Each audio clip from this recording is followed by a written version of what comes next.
I would probably give him a B on homelessness. It is an absolute dismal failure. On effort, I would give him an A. Of course, it's an F. 200,000 homeless people in California, and that was the letter grade, which is why for the first time in 16 years, Democrats are at risk of losing the biggest blue dynasty in America, currently a Republican at the top of the ticket. We've got all the highlights of last night's debate for you right here on the Mega Beak. Let's get into the current state of play. Former Democrat lead and now scandalized Congressman Eric Swalwell is out, and here are the remaining candidates. So did last night bring forward a clear Democratic frontrunner before the debate? Pretty bleak, everybody around the 10 to 15% range. Tom Sawyer moved into second, billionaire activist. Steve Hilton still holding the lead at 18%.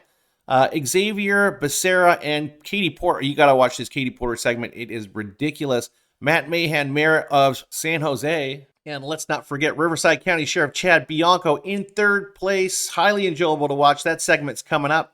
But let's start with the Democrats. Tom Sawyer, billionaire activist, environmentalist, currently in second place, has already spent $110 million on his campaign. Will probably spend double that.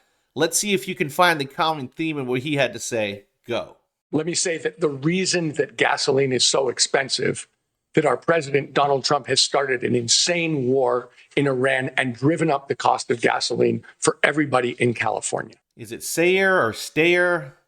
Either way, the question was about the gas tax in California. It's currently 62 cents a gallon. It's the highest gasoline in America. Now, it's true that recent world events have raised gas prices. Everybody saw that.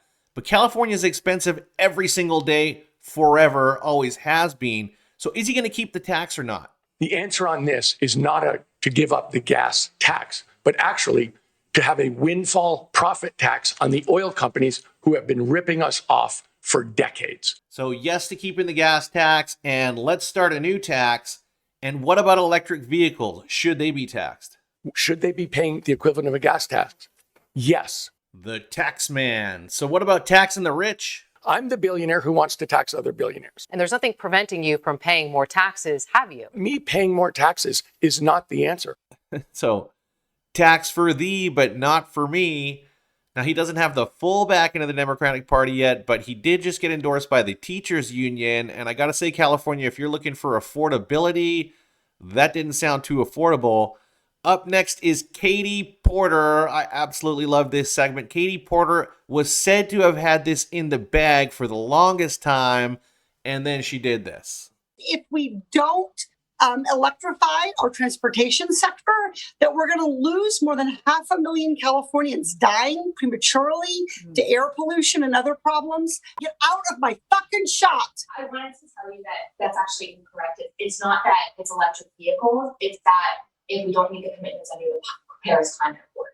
Okay, it does. Okay, you also were in my shot before that.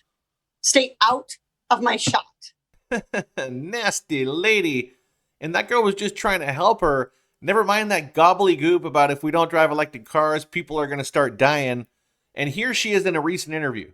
I don't want to keep doing this. I'm going to call it. Thank you. You're not going to do the interview with them? Nope, not like this. I'm not. Not with 7 follow-ups to every single question you ask. Every other candidate has answered. I don't care. I don't care. I want to have a pleasant, positive conversation, which you ask me about every issue on this list. And if every question you're going to make up a follow-up question, then we're never going to get there. California, I pray for you if she becomes your governor, and you're going to need it. But she really tried to look happy last night. Look at that face, eyebrows up and all. Let's see how she did. I apologized that day to that staffer 4 years ago. And I took responsibility then, and I have taken responsibility since, acknowledging that it was not the right way to treat someone. And that is a big contrast to what we have seen other candidates do when they have been called out for misconduct. I'm proud that that staffer in that video and I continued to work together for 4 years following that incident, and it speaks to how I addressed it. So she did a great job. Model citizen. And does anybody actually believe she apologized to that staffer that day?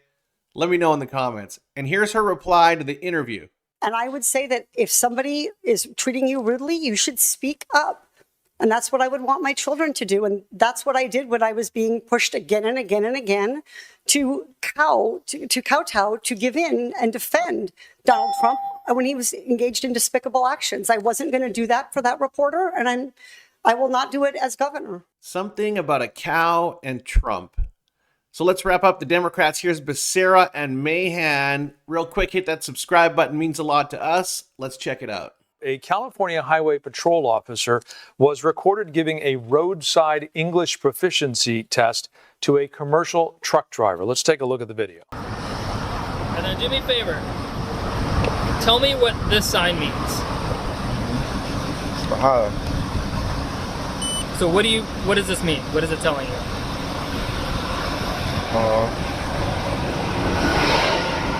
What does this sign mean?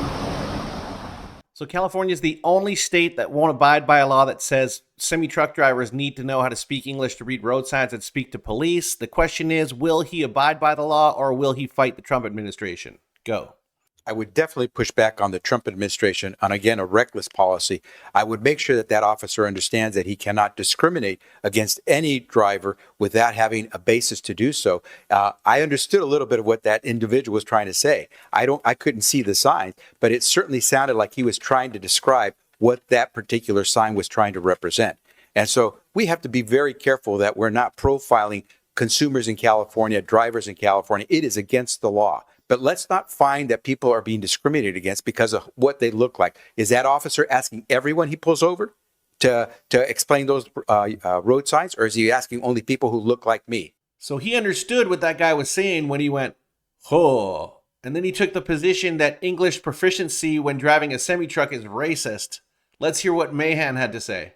No, Frank, the right answer here is clearly to hold the DMV accountable for ensuring that every driver on our roadway meets the qualifications for the license that they have. But we should never lower the standard that agencies like the DMV enforce. As governor, I will also ensure that every state agency lives up to its responsibility. That actually sounded like some common sense. If Democrats really wanted to appease the independents, they would be backing him, but he's in last place because I guess he's not woke enough. Next, let's look at the red side of the field. Here is Chad Bianco, Riverside County Sheriff for 33 years. Same question.